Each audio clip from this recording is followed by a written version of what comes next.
Chapter 12, Camp Laurence. Beth was postmistress, for being most at home, she could attend to it regularly and dearly liked the daily task of unlocking the little door and distributing the mail.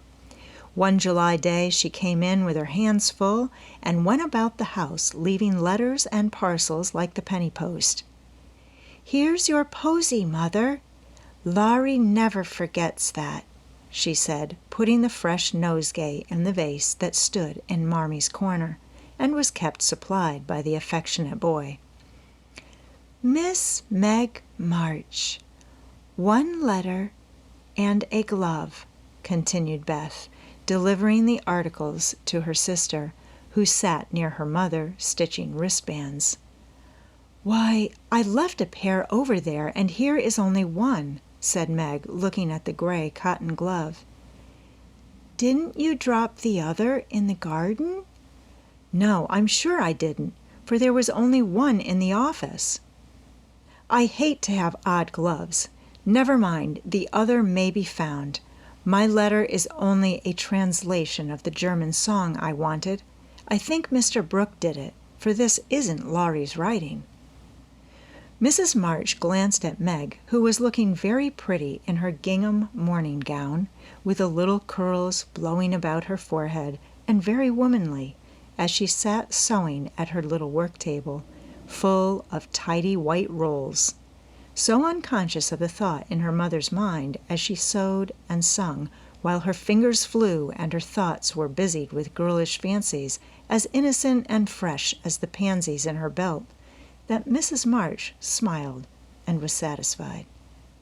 "2 letters for Dr. Joe, a book, and a funny old hat which covered the whole post office stuck outside," said Beth, laughing, as she went into the study where Joe sat writing. "What a sly fellow Laurie is! I said I wished bigger hats were the fashion, because I burn my face every hot day. He said, 'Why mind the fashion? Wear a big hat and be comfortable.' I said I would if I had one, and he has sent me this to try me. I'll wear it for fun and show him. I don't care for the fashion," and hanging the antique broad brim on a bust of Plato, Jo read her letters.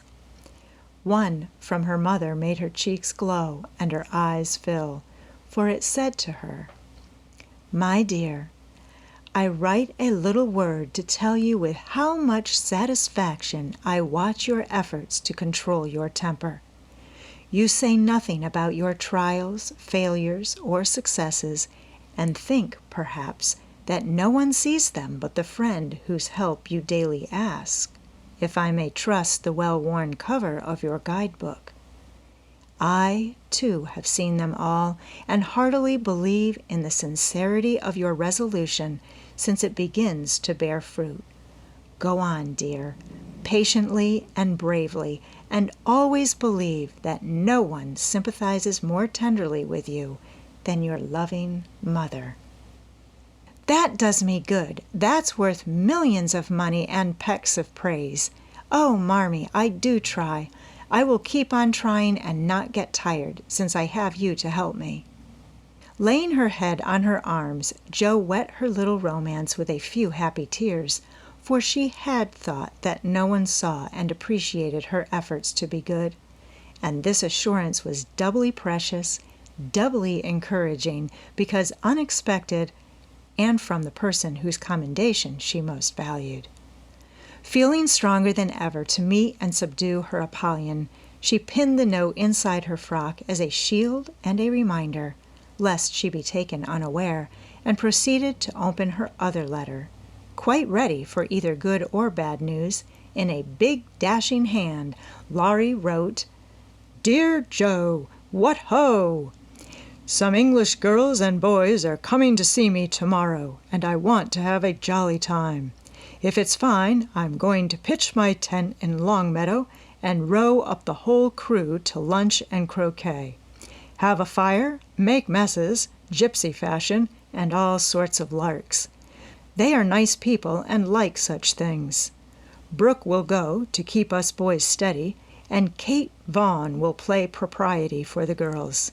I want you all to come. Can't let Beth off at any price. And nobody shall worry her. Don't bother about rations. I'll see to that, and everything else, only do come. There's a good fellow. In a tearing hurry, yours ever, Laurie. Here's richness, cried Joe, flying in to tell the news to Meg. Of course we can go, Mother. It will be such a help to Laurie, for I can row and Meg see to the lunch and the children be useful in some way. I hope the Vaughns are not fine, grown-up people. Do you know anything about them, Joe? Asked Meg. Only that there are 4 of them. Kate is older than you, Fred and Frank, twins about my age, and a little girl, Grace, who is 9 or 10.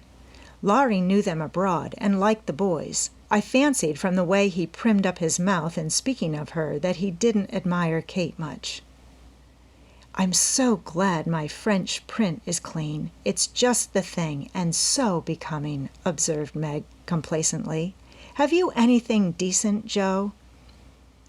Scarlet and gray boating suit, good enough for me. I shall row and tramp about, so I don't want any starch to think of. You'll come, Bethy? If you won't let any of the boys talk to me. Not a boy. I like to please Laurie, and I'm not afraid of Mr. Brooke. He is so kind. But I don't want to play or sing or say anything. I'll work hard and not trouble anyone, and you'll take care of me, Joe, so I'll go. That's my good girl. You do try to fight off your shyness, and I love you for it. Fighting faults isn't easy, as I know, and a cheery word kind of gives a lift. Thank you, Mother. And Joe gave the thin cheek a grateful kiss, more precious to Mrs. March than if it had given back the rosy roundness of her youth. I had a box of chocolate drops and the picture I wanted to copy, said Amy, showing her mail. And I got a note from Mr. Laurence asking me to come over and play to him tonight before the lamps are lighted, and I shall go, added Beth, whose friendship with the old gentleman prospered finely. Now let's fly round and do double duty today, so that we can play tomorrow with free minds, said Joe, preparing to replace her pen with a broom. When the sun peeped into the girls' room early next morning, to promise them a fine day, he saw a comical sight. Each had made such preparation for the fete as seemed necessary and proper. Meg had an extra row of little curl papers across her forehead. Joe had copiously anointed her afflicted face with cold cream. Beth had taken Joanna to bed with her to atone for the approaching separation, and Amy had capped the climax by putting a clothespin on her nose to uplift the offending feature. It was one of the kind artists use to hold the paper on their drawing boards, therefore quite appropriate and effective for the purpose to which it was now put. This funny spectacle appeared to amuse the son, for he burst out with such radiance that Joe woke up and roused all her sisters by a hearty laugh at Amy's ornament. Sunshine and laughter were good omens for a pleasure party, and soon a lively bustle began in both houses. Beth, who was ready first, kept reporting what went on next door, and enlivened her sisters' toilettes by frequent telegrams from the window. There goes the man with the tent. I see Mrs. Barker doing up the lunch in a hamper and a great basket. Now Mr. Laurence is looking up at the sky and the weathercock. I wish he would go too. There's Laurie, looking like a sailor. Nice boy. Oh, mercy me! Here's a carriage full of people. A tall lady, a little girl, and 2 dreadful boys. One is lame. Poor thing, he's got a crutch. Laurie didn't tell us that. Be quick, girls. It's getting late. Why, there is Ned Moffat. I do declare. Look, Meg, isn't that the man who bowed to you one day when we were shopping? "So it is. How queer that he should come. I thought he was at the mountains. There is Sally. I'm glad she got back in time." "Am I all right, Joe?" cried Meg in a flutter. "A regular daisy. Hold up your dress and put your hat straight. It looks sentimental tipped that way, and will fly off at the first puff. Now then, come on!" "Oh, Joe, you are not going to wear that awful hat. It's too absurd." "You shall not make a guy of yourself," remonstrated Meg as Joe tied down, with a red ribbon, the broad-brimmed, old-fashioned leghorn Laurie had sent for a joke. "I just will, though, for it's capital, so shady, light, and big. It will make fun, and I don't mind being a guy if I'm comfortable." With that, Joe marched straight away, and the rest followed, a bright little band of sisters, all looking their best, in summer suits, with happy faces under the jaunty hat brims. Laurie ran to meet and present them to his friends in the most cordial manner. The lawn was the reception room, and for several minutes a lively scene was enacted there. Meg was grateful to see that Miss Kate, though 20, was dressed with a simplicity which American girls would do well to imitate, and she was much flattered by Mr. Ned's assurances that he came especially to see her. Joe understood why Laurie primmed up his mouth when speaking of Kate, for that young lady had a stand-off don't-touch-me air, which contrasted strongly with the free and easy demeanor of the other girls. Beth took an observation of the new boys, and decided that the lame one was not dreadful, but gentle and feeble, and she would be kind to him on that account. Amy found Grace a well-mannered, merry little person, and after staring dumbly at one another for a few minutes, they suddenly became very good friends. Tents, lunch, and croquet utensils having been sent on beforehand, the party was soon embarked, and the two boats pushed off together, leaving Mr. Laurence waving his hat on the shore. Laurie and Joe rowed one boat, Mr. Brooke and Ned the other, while Fred Vaughn, the riotous twin, did his best to upset both by paddling about in a wherry like a disturbed water-bug. Joe's funny hat deserved a vote of thanks, for it was of general utility. It broke the ice in the beginning by producing a laugh. It created quite a refreshing breeze, flapping to and fro as she rowed, and would make an excellent umbrella for the whole party if a shower came up, she said. Kate looked rather amazed at Joe's proceedings, especially as she exclaimed, "Christopher Columbus!" when she lost her oar, and Laurie said, "My dear fellow, did I hurt you?" when he tripped over her feet in taking his place. But after putting up her glass to examine the queer girl several times, Miss Kate decided that she was odd, but rather clever, and smiled upon her from afar. Meg, in the other boat, was delightfully situated, face to face with the rowers, who both admired the prospect, and feathered their oars with uncommon skill and dexterity. Mr. Brooke was a grave, silent young man, with handsome brown eyes and a pleasant voice. Meg liked his quiet manners, and considered him a walking encyclopedia of useful knowledge. He never talked to her much, but he looked at her a good deal, and she felt sure that he did not regard her with aversion. Ned, being in college, of course, put on all the airs which freshmen think it their bounden duty to assume. He was not very wise, but very good-natured, and altogether an excellent person to carry on a picnic. Sally Gardner was absorbed in keeping her white pique dress clean and chattering with the ubiquitous Fred, who kept Beth in constant terror by his pranks. It was not far to Longmeadow, but the tent was pitched and the wickets down by the time they arrived. A pleasant green field with 3 wide-spreading oaks in the middle and a smooth strip of turf for croquet. "Welcome to Camp Laurence," said the young host as they landed with exclamations of delight. "Brooke is commander-in-chief, I am commissary general, the other fellows are staff officers, and you, ladies, are company. The tent is for your especial benefit, and that oak is your drawing room. This is the mess room, and the third is the camp kitchen. Now let's have a game before it gets hot, and then we'll see about dinner." Frank, Beth, Amy, and Grace sat down to watch the game played by the other 8. Mr. Brooke chose Meg, Kate, and Fred. Laurie took Sally, Joe, and Ned. The Englishers played well, but the Americans played better and contested every inch of the ground as strongly as if the spirit of '76 inspired them. Joe and Fred had several skirmishes and once narrowly escaped high words. Joe was through the last wicket and had missed the stroke, which failure ruffled her a good deal. Fred was close behind her, and his turn came before hers. He gave a stroke, his ball hit the wicket and stopped an inch on the wrong side. No one was very near, and running up to examine, he gave it a sly nudge with his toe, which put it just an inch on the right side.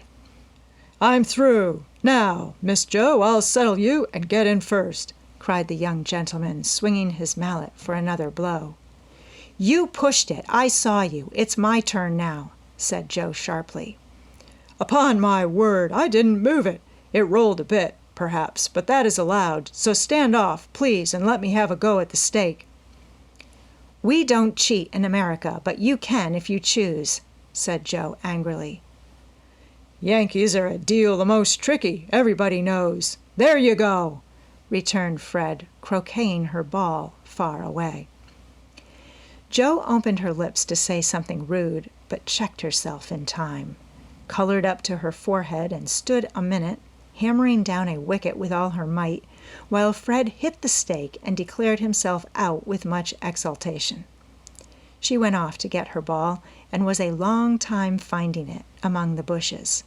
But she came back, looking cool and quiet, and waited her turn patiently.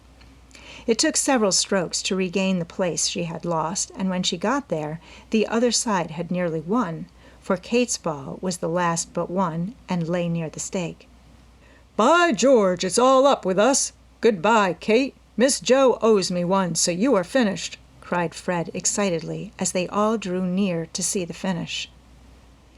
"Yankees have a trick of being generous to their enemies," said Joe, with a look that made the lad redden, "especially when they beat them," she added, as, leaving Kate's ball untouched, she won the game by a clever stroke. Laurie threw up his hat, then remembered that it wouldn't do to exult over the defeat of his guests, and stopped in the middle of a cheer to whisper to his friend, "Good for you, Joe. He did cheat. I saw him. We can't tell him so, but he won't do it again. Take my word for it." Meg drew her aside under pretense of pinning up a loose braid, and said approvingly, "It was dreadfully provoking, but you kept your temper, and I'm so glad, Joe." "Don't praise me, Meg, for I could box his ears this minute. I should certainly have boiled over if I hadn't stayed among the nettles till I got my rage under enough to hold my tongue. It's simmering now, so I hope he'll keep out of my way," returned Joe, biting her lips as she glowered at Fred from under her big hat. "Time for lunch," said Mr. Brooke, looking at his watch. "Commissary General, will you make the fire and get water, while Miss March, Miss Sally, and I spread the table? Who can make good coffee?" "Joe can," said Meg, glad to recommend her sister. So Joe, feeling that her late lessons in cookery were to do her honor, went to preside over the coffee pot, while the children collected dry sticks, and the boys made a fire and got water from a spring near by. Miss Kate sketched, and Frank talked to Beth, who was making little mats of braided rushes to serve as plates. The commander-in-chief and his aides soon spread the tablecloth with an inviting array of eatables and drinkables, prettily decorated with green leaves. Joe announced that the coffee was ready, and everyone settled themselves to a hearty meal, for youth is seldom dyspeptic, and exercise develops wholesome appetites. A very merry lunch it was, for everything seemed fresh and funny, and frequent peals of laughter startled a venerable horse who fed near by. There was a pleasing inequality in the table, which produced many mishaps to cups and plates. Acorns dropped into the milk, little black ants partook of the refreshments without being invited, and fuzzy caterpillars swung down from the tree to see what was going on. 3 white-headed children peeped over the fence, and an objectionable dog barked at them from the other side of the river with all his might and main. "There's salt here if you prefer it," said Laurie as he handed Joe a saucer of berries. "Thank you, I prefer spiders," she replied, fishing up 2 unwary little ones who had gone to a creamy death. "How dare you remind me of that horrid dinner party when yours is so nice in every way?" added Joe, as they both laughed and ate out of one plate, the china having run short. "I had an uncommonly good time that day and haven't got over it yet. This is no credit to me, you know. I don't do anything. It's you and Meg and Brooke who make it go, and I'm no end obliged to you. What shall we do when we can't eat any more?" asked Laurie, feeling that his trump card had been played when lunch was over. "Have games till it's cooler. I brought authors, and I dare say Miss Kate knows something new and nice. Go and ask her. She's company, and you ought to stay with her more." "Aren't you company too? I thought she'd suit Brooke, but he keeps talking to Meg, and Kate just stares at them through that ridiculous glass of hers. I'm going, so you needn't try to preach propriety, for you can't do it, Joe." Miss Kate did know several new games, and as the girls would not, and the boys could not eat any more, they all adjourned to the drawing-room to play rigmarole. One person begins a story, any nonsense you like, and tells as long as he pleases, only taking care to stop short at some exciting point when the next takes it up and does the same. It's very funny when well done, and makes a perfect jumble of tragical, comical stuff to laugh over.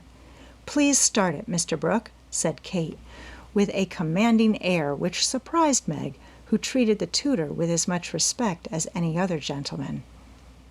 Lying on the grass at the feet of the 2 young ladies, Mr. Brooke obediently began the story, with the handsome brown eyes steadily fixed upon the sunshiny river. "Once on a time, a knight went out into the world to seek his fortune, for he had nothing but his sword and his shield.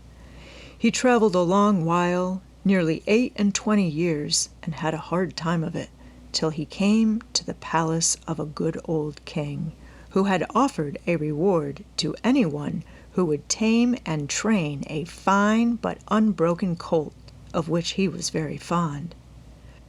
The knight agreed to try, and got on slowly but surely, for the colt was a gallant fellow and soon learned to love his new master, though he was freakish and wild. Every day when he gave his lessons to this pet of the king's, the knight rode him through the city, and as he rode, he looked everywhere for a certain beautiful face, which he had seen many times in his dreams, but never found. One day, as he went prancing down a quiet street, he saw at the window of a ruinous castle the lovely face. He was delighted, inquired who lived in this old castle, and was told that several captive princesses were kept there by a spell, and spun all day to lay up money to buy their liberty. The knight wished intensely that he could free them, but he was poor, and could only go by each day watching for the sweet face and longing to see it out in the sunshine. At last he resolved to get into the castle and ask how he could help them. He went and knocked. The great door flew open, and he beheld a ravishingly lovely lady, who exclaimed with a cry of rapture, "At last! At last!" continued Kate, who had read French novels and admired the style. "'Tis she!" cried Count Gustav, and fell at her feet in an ecstasy of joy. "Oh, rise!" she said, extending a hand of marble fairness.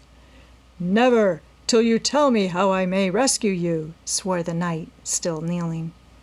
Alas, my cruel fate condemns me to remain here till my tyrant is destroyed. Where is the villain? In the mauve salon. Go, brave heart, and save me from despair. I obey and return victorious or dead. With these thrilling words he rushed away, and flinging open the door of the mauve salon, was about to enter, when he received a stunning blow from the big Greek lexicon, which an old fellow in a black gown fired at him, said Ned. Instantly Sir What's-his-name recovered himself, pitched the tyrant out of the window, and turned to join the lady, victorious, but with a bump on his brow.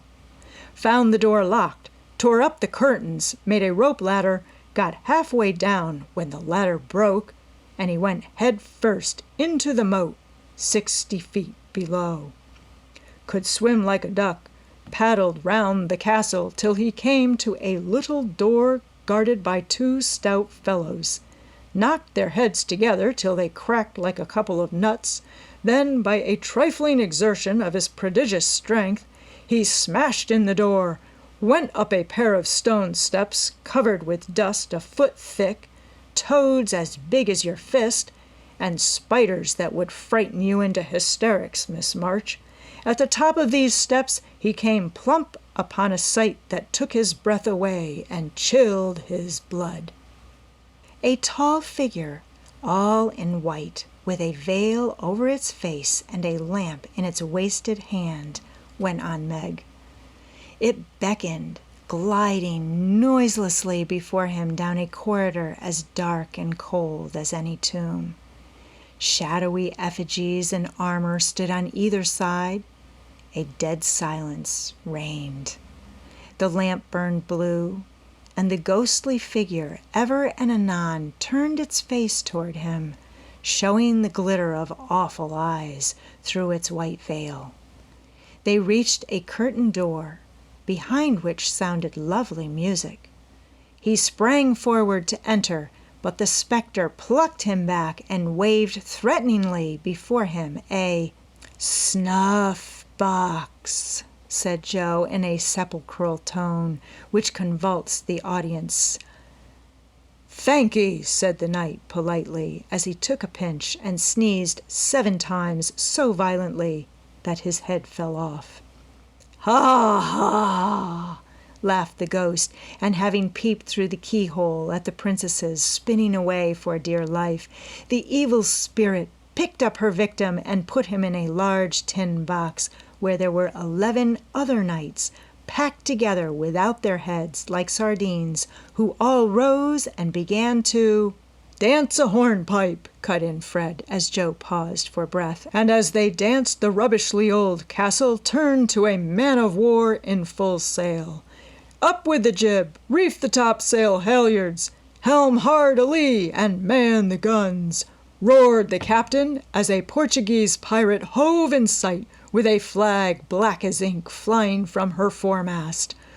"Go in and win, my hearties," says the captain, and a tremendous fight begun. Of course the British beat.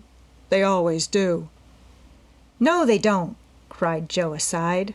Having taken the pirate captain prisoner, sailed slap over the schooner, whose decks were piled with dead, and whose lee scuppers ran blood, for the order had been cutlasses and die hard. "Bosun's mate, take a bite of the flying jib-sheet, and start this villain if he don't confess his sins double quick," said the British captain. The Portuguese held his tongue like a brick and walked the plank, while the jolly tars cheered like mad. But the sly dog dived, came up under the man-of-war, scuttled her, and down she went, with all sails set, to the bottom of the sea, where— "Oh, gracious! What shall I say?" cried Sally, as Fred ended his rigmarole, in which he had jumbled together pell-mell nautical phrases and facts out of one of his favorite books.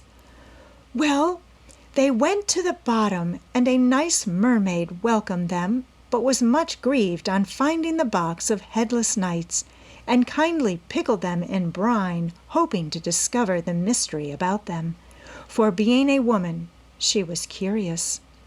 By and by a diver came down, and the mermaid said, "I'll give you this box of pearls if you can take it up," for she wanted to restore the poor things to life, and couldn't raise the heavy load herself. So the diver hoisted it up and was much disappointed on opening it to find no pearls.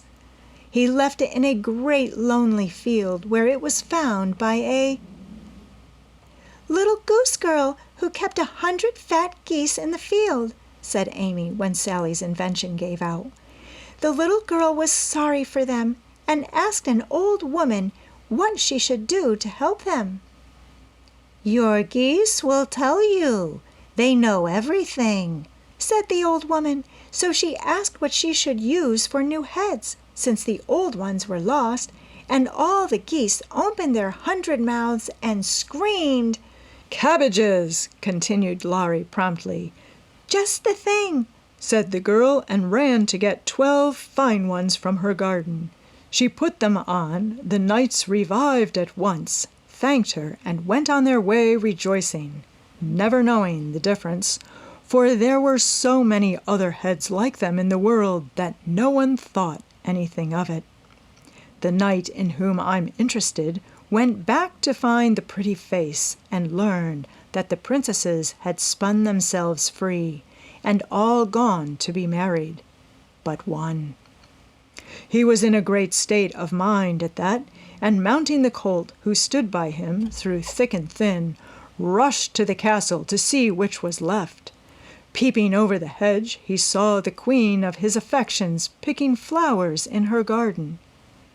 "Will you give me a rose?" said he.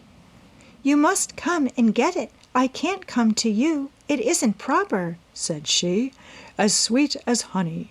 He tried to climb over the hedge, but it seemed to grow higher and higher. Then he tried to push through, but it grew thicker and thicker, and he was in despair. So he patiently broke twig after twig till he had made a little hole through which he peeped, saying imploringly, "Let me in, let me in." But the pretty princess did not seem to understand, for she picked her roses quietly and left him to fight his way in. Whether he did or not, Frank will tell you. "I can't. I'm not playing. I never do," said Frank, dismayed at the sentimental predicament out of which he was to rescue the absurd couple. Beth had disappeared behind Joe, and Grace was asleep. "So the poor knight is to be left sticking in the hedge, is he?" asked Mr. Brooke, still watching the river and playing with a wild rose in his buttonhole. "I guess the princess gave him a posy and opened the gate after a while," said Laurie, smiling to himself as he threw acorns at his tutor. "What a piece of nonsense we have made! With practice we might do something quite clever. Do you know Truth?" asked Sally, after they had laughed over their story. "I hope so," said Meg soberly. "The game, I mean." "What is it?" said Fred. "Why, you pile up your hands, choose a number, and draw out in turn, and the person who draws at the number has to answer truly any questions put by the rest. It's great fun." "Let's try it," said Joe, who liked new experiments. Miss Kate and Mr. Brooke, Meg and Ned declined, but Fred, Sally, Joe, and Laurie piled and drew, and the lot fell to Laurie. "Who are your heroes?" asked Joe. "Grandfather and Napoleon." "Which lady here do you think prettiest?" said Sally. "Margaret." "Which do you like best?" from Fred. "Joe, of course." "What silly questions you ask!" and Joe gave a disdainful shrug as the rest laughed at Laurie's matter-of-fact tone. "Try again. Truth isn't a bad game," said Fred. "It's a very good one for you," retorted Joe in a low voice. Her turn came next. "What is your greatest fault?" asked Fred, by way of testing in her the virtue he lacked himself. "A quick temper." "What do you most wish for?" said Laurie. "A pair of boot-lacings," returned Joe, guessing and defeating his purpose. "Not a true answer. You must say what you really do want most." "Genius! Don't you wish you could give it to me, Laurie?" And she slyly smiled in his disappointed face. "What virtues do you most admire in a man?" asked Sally. "Courage and honesty." "Now my turn," said Fred, as his hand came last. "Let's give it to him," whispered Laurie to Joe, who nodded and asked at once, "Didn't you cheat at croquet?" "Well, yes, a little bit." "Good. Didn't you take your story out of The Sea Lion?" said Laurie. "Rather." "Don't you think the English nation perfect in every respect?" asked Sally. "I should be ashamed of myself if I didn't. He's a true John Bull. Now, Miss Sally, you shall have a chance without waiting to draw. I'll harrow up your feelings first by asking if you don't think you are something of a flirt," said Laurie, as Joe nodded to Fred as a sign that peace was declared. "You impertinent boy! Of course I'm not!" exclaimed Sally with an air that proved the contrary. "What do you hate most?" asked Fred. "Spiders and rice pudding." "What do you like best?" asked Joe. "Dancing and French gloves." "Well, I think Truth is a very silly play. Let's have a sensible game of authors to refresh our minds," proposed Joe. Ned, Frank, and the little girls joined in this, and while it went on, the three elders sat apart talking. Miss Kate took out her sketch again, and Margaret watched her, while Mr. Brooke lay on the grass with a book which he did not read. "How beautifully you do it! I wish I could draw," said Meg, with mingled admiration and regret in her voice. "Why don't you learn? I should think you had taste and talent for it," replied Miss Kate graciously. "I haven't time." "Your mamma prefers other accomplishments, I fancy? So did mine, but I proved to her that I had talent by taking a few lessons privately, and then she was quite willing I should go on. Can't you do the same with your governess?" "I have none." "I forgot. Young ladies in America go to school more than with us. Very fine schools they are, too, Papa says. You go to a private one, I suppose?" "I don't go at all. I am a governess myself." "Oh, indeed," said Miss Kate, but she might as well have said, "Dear me, how dreadful!" for her tone implied it, and something in her face made Meg color and wish she had not been so frank. Mr. Brooke looked up and said quickly, "Young ladies in America love independence as much as their ancestors did, and are admired and respected for supporting themselves." "Oh, yes, of course, it's very nice and proper in them to do so. We have many most respectable and worthy young women who do the same and are employed by the nobility, because being the daughters of gentlemen, they are both well-bred and accomplished, you know," said Miss Kate in a patronizing tone that hurt Meg's pride and made her work seem not only more distasteful, but degrading. "Did the German song suit, Miss March?" inquired Mr. Brooke, breaking an awkward pause. "Oh, yes, it was very sweet, and I'm much obliged to whoever translated it for me," and Meg's downcast face brightened as she spoke. "Don't you read German?" asked Miss Kate, with a look of surprise. "Not very well. My father, who taught me, is away, and I don't get on very fast alone, for I've no one to correct my pronunciation." "Try a little now. Here is Schiller's Mary Stuart, and a tutor who loves to teach." And Mr. Brooke laid his book on her lap with an inviting smile. "It's so hard, I'm afraid to try," said Meg, grateful, but bashful in the presence of the accomplished young lady beside her. "I'll read a bit to encourage you." And Miss Kate read one of the most beautiful passages in a perfectly correct but perfectly expressionless manner. Mr. Brooke made no comment as she returned the book to Meg, who said innocently, "I thought it was poetry." "Some of it is. Try this passage." There was a queer smile about Mr. Brooke's mouth as he opened at poor Mary's lament. Meg, obediently following the long grass blade which her new tutor used to point with, read slowly and timidly unconsciously making poetry of the hard words by the soft intonation of her musical voice. Down the page went the green guide, and presently, forgetting her listener in the beauty of the sad scene, Meg read as if alone, giving a little touch of tragedy to the words of the unhappy queen. If she had seen the brown eyes then, she would have stopped short, but she never looked up, and the lesson was not spoiled for her. "Very well, indeed," said Mr. Brooke, as she paused, quite ignoring her many mistakes, and looking as if he did, indeed, love to teach. Miss Kate put up her glass, and having taken a survey of the little tableau before her, shut her sketchbook, saying with condescension, "You've a nice accent, and in time will be a clever reader. I advise you to learn, for German is a valuable accomplishment to teachers. I must look after Grace, she is romping," and Miss Kate strolled away, adding to herself with a shrug, "I didn't come to chaperone a governess, though she is young and pretty. What odd people these Yankees are! I'm afraid Laurie will be quite spoilt among them." "I forgot that English people rather turn up their noses at governesses, and don't treat them as we do," said Meg, looking after the retreating figure with an annoyed expression. "Tutors also have rather a hard time of it there, as I know to my sorrow. There's no place like America for us workers, Miss Margaret." And Mr. Brooke looked so contented and cheerful that Meg was ashamed to lament her hard lot. "I'm glad I live in it, then.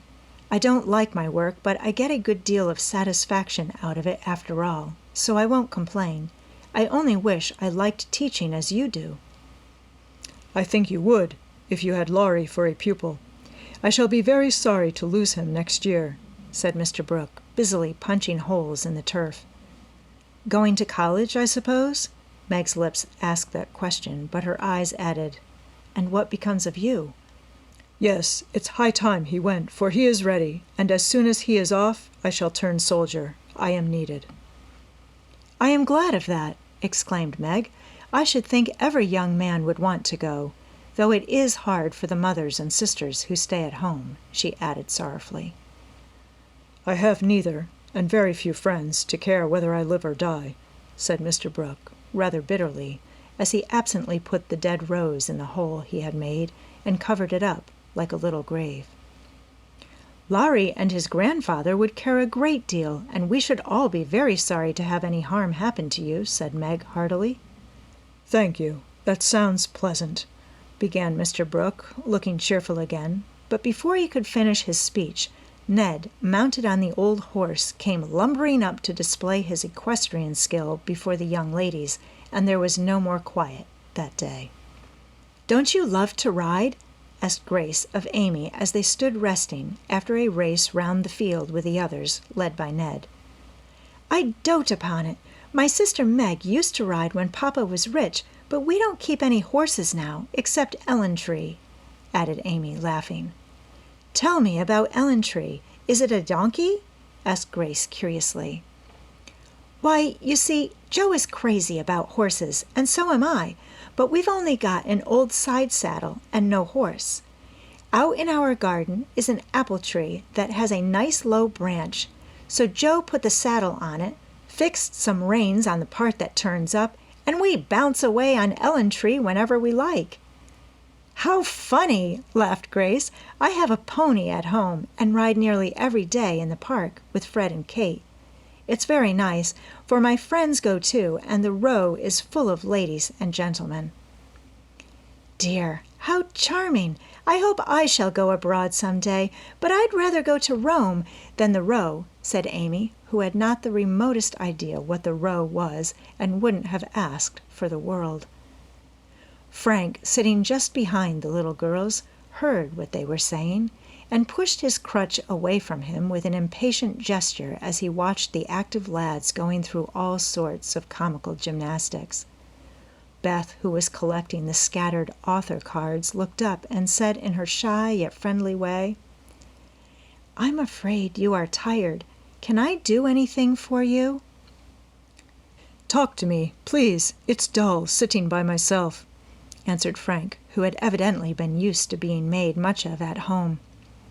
If he had asked her to deliver a Latin oration, it would not have seemed a more impossible task to bashful Beth. But there was no place to run to, no Joe to hide behind now, and the poor boy looked so wistfully at her that she bravely resolved to try. "What do you like to talk about?" she asked, fumbling over the cards and dropping half as she tried to tie them up. "Well, I like to hear about cricket and boating and hunting," said Frank, who had not yet learned to suit his amusements to his strength. "My heart, what shall I do? I don't know anything about them," thought Beth, and forgetting the boy's misfortune in her flurry, she said, hoping to make him talk, "I never saw any hunting, but I suppose you know all about it?" "I did once, but I can never hunt again, for I got hurt leaping a confounded 5-barred gate, so there are no more horses and hounds for me," said Frank, with a sigh that made Beth hate herself for her innocent blunder. "Your deer are much prettier than our ugly buffaloes," she said, turning to the prairies for help, and feeling glad that she had read one of the boys' books in which Joe delighted. Buffaloes proved soothing and satisfactory, and in her eagerness to amuse another, Beth forgot herself and was quite unconscious of her sister's surprise and delight at the unusual spectacle of Beth talking away to one of the dreadful boys against whom she had begged protection. "Bless her heart! She pities him, so she is good to him," said Joe, beaming at her from the croquet ground. "I always said she was a little saint," added Meg, as if there could be no further doubt of it. "I haven't heard Frank laugh so much for ever so long," said Grace to Amy, as they sat discussing dolls and making tea sets out of the acorn cups. "My sister Beth is a very fastidious girl, when she likes to be," said Amy, well pleased at Beth's success. She meant fascinating, but as Grace didn't know the exact meaning of either word, fastidious sounded well and made a good impression. An impromptu circus, fox and geese, and an amicable game of croquet finished the afternoon. At sunset, the tent was struck, hampers packed, wickets pulled up, boats loaded, and the whole party floated down the river, singing at the tops of their voices. Ned, getting sentimental, warbled a serenade with the pensive refrain, "Alone, alone, ah, woe, alone," and at the lines, "We each are young, we each have a heart, oh, why should we stand thus coldly apart?" He looked at Meg with such a lackadaisical expression that she laughed outright and spoilt his song. "How can you be so cruel to me?" he whispered, under cover of a lively chorus. "You've kept close to that starched-up Englishwoman all day, and now you snub me." "I didn't mean to, but you looked so funny I really couldn't help it," replied Meg, passing over the first part of his reproach, for it was quite true that she had shunned him, remembering the Moffat party and the talk after it. Ned was offended and turned to Sally for consolation, saying to her rather pettishly, "There isn't a bit of flirt in that girl, is there?" "Not a particle, but she's a dear," returned Sally, defending her friend even while confessing her shortcomings. "She's not a stricken deer, anyway," said Ned, trying to be witty, and succeeding as well as very young gentlemen usually do. On the lawn where it had gathered, the little party separated with cordial good-nights and good-byes, for the Vaughns were going to Canada. As the four sisters went home through the garden, Miss Kate looked after them, saying without the patronizing tone in her voice, "In spite of their demonstrative manners, American girls are very nice when one knows them." "I quite agree with you," said Mr. Brooke.